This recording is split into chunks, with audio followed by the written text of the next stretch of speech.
एकादश स्कंद अष्टाविंश अध्याय। उद्धव उवाच। हे उद्धव, कृष्णर वचने कये भक्ति अनुमाने शरीर बही ए संसारे जीव समस्त कर्म करे। तुम्भ भक्ति भाव जेते मते कहिल नाना मते। ए माया प्रपंच जगत तोर चरणे मात्र सत्यम। भक्त जन तो पୟରେ पूजन्ति केमन्ते प्रकारे। वेद आगम शास्त्र मते परम धर्म ए जगते। व्यास अंगिरा ब्रह्मसूते जे धर्म तांकर मते। सकल ग्रंथि अवधारी से कर्म योग्य साध्य करी। धर्म करन्ति नाना मते एवे मु पचारहि तोते। मुख कमलु गलित शुचि सुरुचि सुललित। मो मन बिना कर्म योगे स्थिर न रहे हृदय भागे। जे कर्म जोग तुम्भ मुखे कहिल मुनि सम्मुखे। एकथा पार्वती सम्मुखे ईश्वर कहिछन्ति मुखे। जे कर्म जोग धर्म सार सकल वर्णे अधिकार। स्त्री शूद्र आदि जेते प्राणी करन्ति कर्म जोग जाणी। केमते जीवन उद्धार कह जे कमलार वर। अमल कमल लोचन जे कर्म बंध विमोचन। श्री भगवान वाच। ए शुण उद्धव वाक्य सार बोलन्ति प्रभु दामोदर। उद्धव कर्म जोग कथा केवा कथने सामरता। अनंत महिमा जार के करि पारिब गोचर। खेपे कहु अछि मुई शुण उद्धव स्थिर होई। जे कर्म जोग प्रकरण शेष जीव परित्राण। आगम निगम पुराणे सकल शास्त्रे जे बखाणे।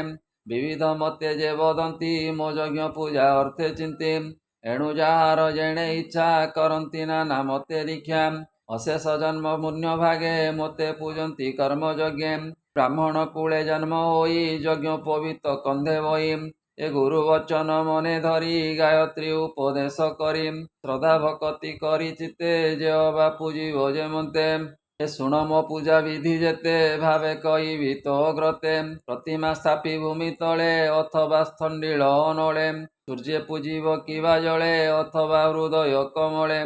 श्रद्धा भक्ति चित्त जुते द्रव्य समर्पी नाना मते। पवित्र निज गुरु वाक्ये मते पूजिब यथा शक्ये। ए दंत बदन जले धोई स्वभावे शुचिमंत होई। प्रभाते पुण्य नदी जले स्नान करन्ति यथा काले। वेद आगम मंत्रे जंत्रे पूजा करिब शुद्ध चित्ते। जेमते श्रद्धारे पूजिब से नित्य कर्मे नित्य थिब। केवल ईश्वर भावने संकल्प करी शुद्ध मने। दारु पाषाण धातुमये लिपि लेखन जेते हुए। बालुकामयी लोहमयी हेमंत प्रतिमा भियाई। हेमंते होइब प्रतिमा सुंदर स्वरूप उपमा। हेमंत मूर्ति चराचर विष्णुर पूजार मंदिर। निर्माण करी विष्णु रूपे निश्चले पूजिब समीपे। जे वाहन विसर्जन अचल प्रतिमा अर्चन। अचले न करी हेमंत एबुद जन कर मत। लेप लेखने जेते होई स्नान मार्जना न कराई। स्नान मार्जने इच्छा जेबे दर्पणे कराइब तेबे। যত্নে উত্তম দ্রব্য আনি পবিত্র গন্ধ পুষ্প পাণি। মায়াত থিব দেহ মধ্যে বিধানে পূজিব আনন্দে। যদ্যপি ভকত অগ্রতে যে কিছু লভে অকস্মাতে। তেণে পূজিব নর হরি হৃদে ভকতি ভাব ধরি। দিব্য প্রতিমা পূজে যেবে নানা উপহার সুভাবে। চন্দন বস্ত্র অলঙ্কার ভজে ভোজন মনোহর। মণ্ডলে যেবা পূজা করি মন্ত্র ব্যবহারে ন্যাস করি। অনলে যে পূজিব মতে হোম করিব মূল মন্ত্রে। অবা পূজিব অর্ঘ্য জলে মুথাই আদিত্য মণ্ডলে। এণু রসাଳ বস্তু যেতে দেব আদিত্য মুখে মতে।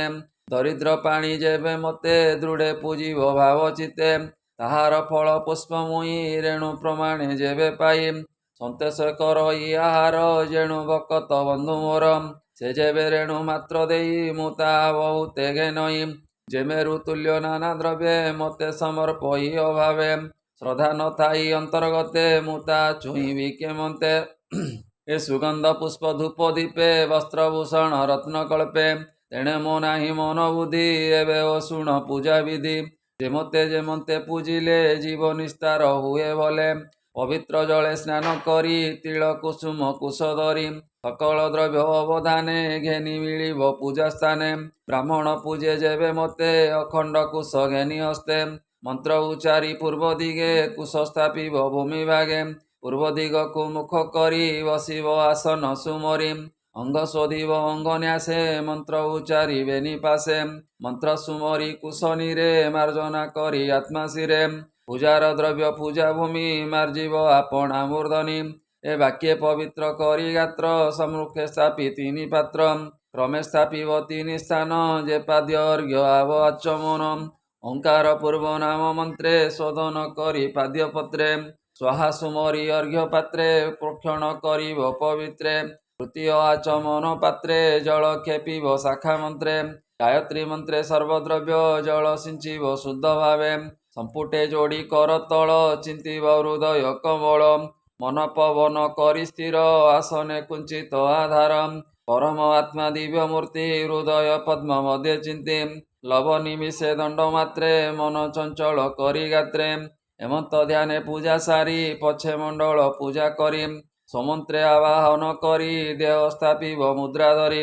ହୃଦୟ ଆଦି ଚାରି ଦିଶେ ମୂର୍ତ୍ତି କରିବ ମନ୍ତ୍ର ନ୍ୟାସେ ଏ ବିବିଧ ଦ୍ରବ୍ୟ ଉପହାରେ ପୂଜା ପ୍ରକାଶ ବ୍ୟବହାରେ ଯେ ପାଦ୍ୟ ଅର୍ଘ୍ୟ ଆଚମନ ମନ୍ତ୍ରେ କରିବ ନିବେଦନ ଧର୍ମାଦି ଅଷ୍ଟମୂର୍ତ୍ତି ଧ୍ୟାନେ ମନ୍ତ୍ରେ ପୂଜିବ ନିଜ ସ୍ଥାନେ ବିମଳା ଆଦି ନବଶକ୍ତି ନ୍ୟାସେ ପୂଜିବ ଯଥାସ୍ଥିତି ଏ ମଧ୍ୟେ କରିବ ଅଷ୍ଟଦଳ କୋମଳ ଅତ୍ୟନ୍ତ ଉଜ୍ଜଳ ଏ ବେଦ ଆଗମ ମନ୍ତ୍ରତନ୍ତ୍ରେ କର୍ଣ୍ଣିକା କେଶର ସହିତେ ଏମନ୍ତେ ପୂଜିବ ବିଧାନେ ଯେପରି ଭେଦ ଅନୁମାନେ ଶଙ୍ଖ ଚକ୍ର ଗଦା କମଳ ପୂଜିବ ଲାଙ୍ଗଳ ମୂଷଳ ସମ୍ମୁଖେ ବାଣ ସରାସର ଯେ ବିଧି ଶାସ୍ତ୍ର ପୂଜା ସ୍ଥାନ ତ୍ରିବଶ୍ଚ ବନମାଳା ମଣି ଧ୍ୟାନେ ପୂଜିବ ସ୍ଥାନ ଜାଣି ସୁବଳ ପାରିଷଦ ବୃନ୍ଦ ସୁନନ୍ଦ ନନ୍ଦ ମହାନନ୍ଦ ଚଣ୍ଡ ଚଣ୍ଡ ଏ ପ୍ରଚଣ୍ଡ ସୁବୀର ସୁମୁଖ ଉଦଣ୍ଡ ମୁକୁନ୍ଦ କୁମୁଦ ଲୋଚନ ପାର୍ବତୀ ପାର୍ବତୀ ନନ୍ଦନ ଏ ପୂଜିବ ନ୍ୟାସେ ବିଶ୍ୱକେଶନ ନିଜ ଗୁରୁ ପାକ ଶାସନ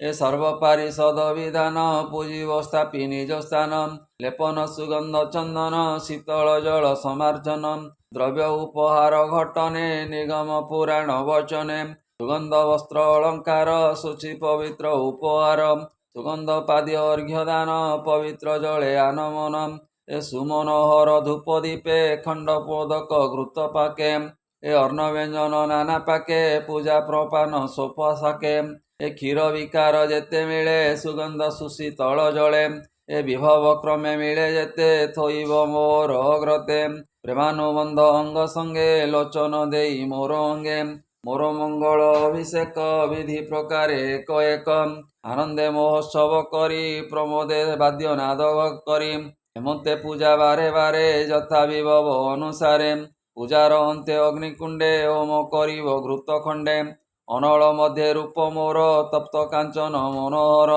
ନିଜ ଆୟୁଧ ଚାରି ଭୁଜେ ପିତ ବସନ କଟି ମାଜେ କିରୀଟ କୁଣ୍ଡଳ ବିରାଜେ ମେଖଳ କଟି ଦେଶେ ସାଜେ ମର୍କତ କେଉର କଙ୍କଣ ହୃଦରେ ଶ୍ରୀବତ୍ସର ଚିହ୍ନ କୌସ୍ତୁଭ ମଣି ଶୋହେ ଗଳେ ସୁନ୍ଦର ଦିଶେ ବନମାଳେ ଏବେ ଏ ଦିବ୍ୟ ରୂପ ମଧ୍ୟରେ ଧ୍ୟାନେ ଚିନ୍ତିବ ହୃଦ ବନ୍ଧେ ଘୃତ ଆହୁତି ମୂଳ ମନ୍ତ୍ରେ ହୋମ କରିବ ବେଦତନ୍ତ୍ରେ ଯେ ନାମ ଗୋତ୍ର ଉଚ୍ଚାରଣେ ପୂଜିବ ପାରିଷଦ ଗଣେ ପ୍ରଣାମ କରି ଜଣେ ଜଣେ ପୂଜିବ ଦେବ ଉଚ୍ଚାରଣେ ଏମନ୍ତେ ପାରିଷଦ ଗଣେ ବଳି କରିବ ସମର୍ପଣେ ଏ ନିଶ୍ଚଳେ ମୂଳ ମନ୍ତ୍ର ଜପି ବ୍ରହ୍ମସ୍ମରଣେ ଚିତ୍ତ ସ୍ଥାପି ଧ୍ୟାନେ ଭୋଜନ ଶେଷ ଜାଣି ସମର୍ପି ଆଚମନ ପାଣି ଏ ମୋର ନିର୍ମାଲ୍ୟ ଶେଷ ଭାଗ ବିଶ୍ୱକେଶନ ତାହା ଦେବ କର୍ପୂର ଗନ୍ଧ ଜଳ ମିଶେ ତାମ୍ବୁଳ ଦେବ ମୁଖ ଭାସେ ଏ ସୁଗନ୍ଧ ପୁଷ୍ପ ଘେନି କରେ ତ୍ରିବାର ଏ ଦେବ ମୋର ଶିରେ ମୋର ପବିତ୍ର ଦଶ ଗୁଣ ମଙ୍ଗଳ ନାମ ଉଚ୍ଚାରଣ ନୃତ୍ୟ କରିବ ଉଚ୍ଚେ ବଣି କର୍ଣ୍ଣେ ମୋର କଥା ଶୁଣି ଏ ବିଷୟ ଦ୍ୱନ୍ଦ୍ୱ ଅବଧାନେ ଯେବେ ନ ପାରେ ମୋ ପୂଜନେ ଶ୍ରୁତି ପଠନେ ମୋର ମନ ସ୍ତବନେ କରାଇ ପ୍ରସନ୍ନ ବେଦ ପୁରାଣ ସ୍ତୁତି ଯେତେ ଆନନ୍ଦେ ପଢ଼ି ମୋ ଅଗ୍ରତେ ନମସ୍ତେ ଲକ୍ଷ୍ମୀ ଦେବୀ କାନ୍ତ ଉଚ୍ଚାରି ଯୋଡ଼ିବେ ନିହସ୍ତ ତ୍ରିବାର କରି ପ୍ରଦକ୍ଷିଣ ଦଣ୍ଡ ପ୍ରଣାମ ପୁଣ ପୁଣ ମୋର ଚରଣେ ଶିର ଦେଇ ବୋଲିବ କୃଷ୍ଣ ତ୍ରାହି ତ୍ରାହି ଅନାଦି ଧର୍ମ ନିରାକାର ଭବ ସାଗରୁ କର ପାର ଏ ରୂପେ ନମସ୍କାର କରି ଶେଷେ ନିର୍ମାଲ୍ୟ ଶିରେ ଧରି ପଛେ କରିବ ବିସର୍ଜନ ଦେଖାଇ ସର୍ବଭୂତେ ପୁଣ ଏମନ୍ତ ରୂପ ମୋର ଯେତେ ମୂର୍ତ୍ତି କରାଇ ଶୁଦ୍ଧ ଚିତ୍ତେ ଏ ନିତ୍ୟ ପୂଜିବ ପ୍ରିୟ ଭାବେ ଯେ ବିଧି ପୂଜାର ପ୍ରସ୍ତାବେ ହେମନ୍ତ ଭାବେ ନିତ୍ୟ ନିତ୍ୟ ଯେ ପ୍ରାଣୀ ଭଜୁଥାନ୍ତି ମୋତେ ସର୍ବସମ୍ପଦ ଅନୁକୂଳ ଲଭନ୍ତି ପରମ ମଙ୍ଗଳ। ମୋର ମଧୁର ରୂପ ବେଶ ଚିତ୍ତ ମନ୍ଦିରେ ଦେଇ ବାସ। ଏ ଗନ୍ଧ ପ୍ରସୂନ ଆଦି ବର୍ଣ୍ଣ ନାନା ପ୍ରକାରେ କ୍ରୀଡ଼ା ସ୍ଥାନ। ମୋହର ଉତ୍ସବ ସମସ୍ତ କରିବ ଶକ୍ତି ଅନୁମତ। ମୋର ଉତ୍ସବ ପୂର୍ବେ ଭାବେ ପୂଜିବ ନାନା ଦ୍ରବ୍ୟେ। ଏମନ୍ତେ ପୂଜି ବହୁବିଧେ ବଞ୍ଚିବ ଉତ୍ସବ ଆନନ୍ଦେ। କୃଷି ବାଣିଜ୍ୟ ବ୍ୟବହାରେ ଜୀବନ ଉପାୟ ପ୍ରକାରେ। ଏ ନିବାସପୁର ଗ୍ରାମ ଆଦି ଯେ ଅବା ସମ୍ପଦ ପ୍ରସିଦ୍ଧି। ସମର୍ପି ମୋହର ଚରଣେ ମୋ ନାମ ଉଚ୍ଚାରି ବଦନେ। ଏ ସାଲୋକ୍ୟ ମୁକ୍ତି ପଦ ତାର ନିବାସ ଲଭେ ମୋର ପୁର। ଏ ମୋର ପୂଜାର ଲକ୍ଷଣ ଉଦ୍ଧବ ଏକ ମନେ ଶୁଣ। ଯେ ମୋତେ ଦିଅନ୍ତି ଗୃହଦାନ ହେଳେ ଲଭନ୍ତି ତ୍ରିଭୁବନ। ମୋତେ ମଣ୍ଡପେ ସ୍ଥାପେ ଯେବେ ପ୍ରତିଷ୍ଠା କରି ପ୍ରିୟ ଭାବେ। ଶପଥ ଦୀପେ ହୁଏ ରାଜା ମୋହର ପ୍ରାୟ ଲଭେ ପୂଜା। ଯେ ମୋତେ ପୂଜେ ଏ ସଂସାରେ ସେ ବ୍ରହ୍ମଲୋକ ଭୋଗ କରେ। ସାଲୋକ୍ୟ ମୁକ୍ତି ଏ ସଂସାରେ ଲଭନ୍ତି ଏ ତିନି ପ୍ରକାରେ। ଯେ ନିରପେକ୍ଷ ଭକ୍ତି ଯୋଗେ ଆତ୍ମା ନିସ୍ତାର ଭକ୍ତି ମାର୍ଗେ। ମୋର ଚରଣେ ଦୃଢ଼େ ବଜେ ମାୟା ସଂସାର ଭ୍ରମ ତେଜେ। କେବଳ ଭାବେ ମୋର ଧର୍ମ ସେ ପ୍ରାଣୀ ଲଭେ ପୂର୍ଣ୍ଣ କାମ। ବିବିଧ ସନ୍ତାପୁ ସେ ତରେ ନ ବୁଡ଼େ ଘୋର ଅନ୍ଧକାରେ। ଏ ରୂପେ ଯେ ମୋତେ ପୂଜନ୍ତି ହୃଦେ ଭକତି ଯୋଗ ଚିନ୍ତି। ମୋରେ ସେବକ ନିରବଧି ସେ ପ୍ରାଣୀ ଲଭେ ସର୍ବସିଦ୍ଧି। ଏ ଶୁଣ ଉଦ୍ଧବ କହୁ ତୋତେ ଯେ ପ୍ରାଣୀ ଜନ୍ମି ଏ ଜଗତେ। ସୁଦତ୍ତ ପରଦତ୍ତ ବୃତ୍ତି ଯତନେ ଅଜ୍ଞାନେ ହରନ୍ତି। ଦେବ ବ୍ରାହ୍ମଣ ତାତ ଶୋକେ ସେ କାହିଁ ଥିବ ନର ଲୋକେ। ଜୀବନ ଅନ୍ତେ କୁମ୍ଭୀ ପାକେ ପଡ଼ନ୍ତି ବିଷ୍ଠା କୃମି ରୂପେ। କେବଳ ନରକ ଆହାର କରଇ ଲକ୍ଷ ସମ୍ବତ୍ସର। ଯେ ପ୍ରାଣୀ କୃଷ୍ଣ କର୍ମ କରେ ଯେ ଅବାସା ହନ୍ତି ପରେ। ଯେ ବା ଆପणे ନ ପାରଇ ପୂଜା କରଇ ହେତୁ ହୋଇ। ଯେ ମୋର ପୂଜା କର୍ମ ଦେଖି ସୁଖେ ଆନନ୍ଦେ ବୁଝେ ଆଖି। ଏ ଚାରି ଜନେ ସମଫଳ ଲଭନ୍ତି କହିଲେ ଗୋପାଳ। ଉଦ୍ଧବ ଶୁଣି କୃତକୃତ୍ୟ ନମଇ ଦାସ ଜଗନ୍ନାଥ। ଶ୍ରୀ ଶ୍ରୀମଦ୍ଭାଗବତେ ମହାପୁରାଣେ ପରମହଂସ୍ୟାଂ ସହିତାଂ 82 ଏକାଦଶ ସ୍କନ୍ଧେ ଶ୍ରୀକୃଷ୍ଣ ଉଦ୍ଧବ ସମ୍ବାଦେ ପ୍ରତିମା ପୂଜା ଲକ୍ଷଣମ୍ ନାମ ଅଷ୍टाविंशोऽध्यायः। बोल आनंदे एक बार हरि हरि बोल।